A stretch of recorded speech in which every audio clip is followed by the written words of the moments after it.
তাহলে একটা কাম করি, আমি দুদুল গুডু মুড়ি চক্কা যা আছে সবকিছু সেটিং সুটিং দিয়ে তাকে উপরে হামলায় ফেলে দিই। কিসের বুবু? কিসের বুবু?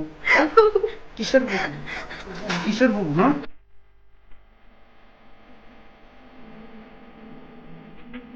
জীবনে প্রথম একটা ভালো কাজ করে চাইতেছি, দোয়া করবো।